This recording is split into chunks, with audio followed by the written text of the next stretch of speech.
That summer I found Winn-Dixie was also the summer me and the preacher moved to Naomi, Florida. So he could be the new preacher at the Open Arms Baptist Church in Naomi. My daddy is a good preacher and a nice man.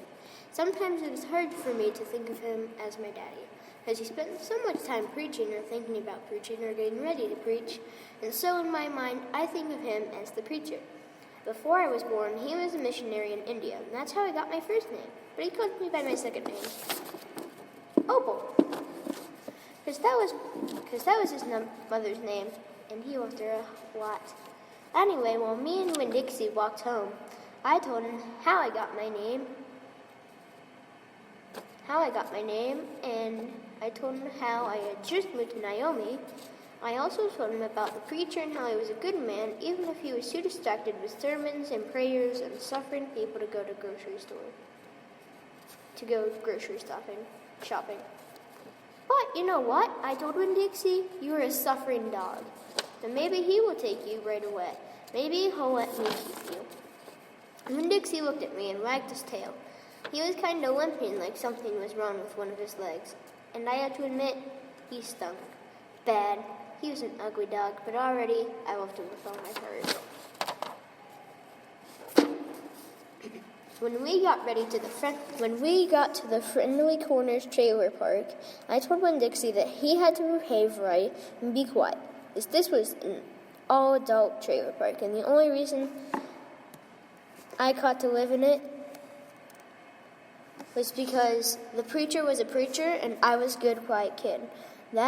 I was what the Friendly Corners trailer park manager called an exception, and I told Winn-Dixie he had to act like an exception, too. Specifically, I did not to pick any fights with Mr. Alfred's cats or Mrs. Stetweller's little yappy Yorkie dog, Samuel.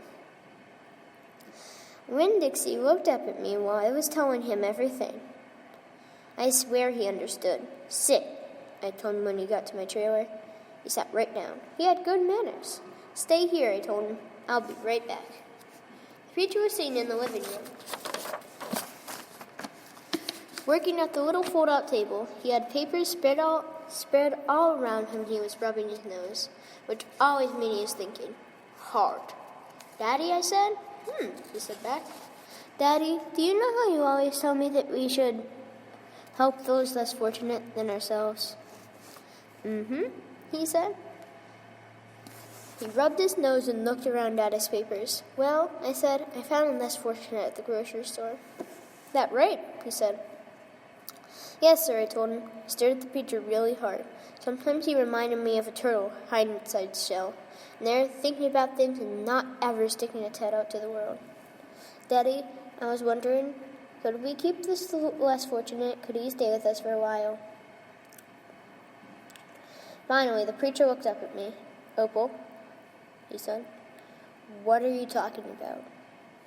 I found a dog, I told him. I want to keep him.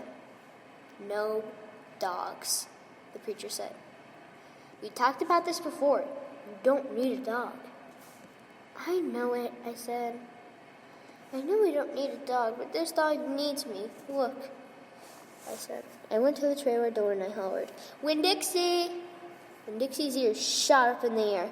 He grinned and sneezed. And then he came limping up the steps and into the trailer and put his head right in the preacher's lap, right on top of a pile of papers. The preacher looked at Winn-Dixie. He looked at his ribs and his matted up fur and the places where he was bald. The preacher's nose wrinkled up. Like I said, the dog smelled pretty bad. Winn-Dixie looked up at the preacher. He pulled back his lips and he showed the preacher all of his crooked yellow teeth and wagged his tail and knocked some of the preacher's papers off the table. Then he sneezed. Some more paper fluttered to the floor.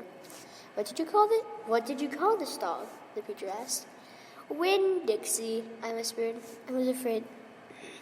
Winn-Dixie, I whispered. I was afraid to say anything too loud. I could see that Winn-Dixie was having a good effect on the preacher. He was making him poke his head out of the shell. Wow, said the preacher.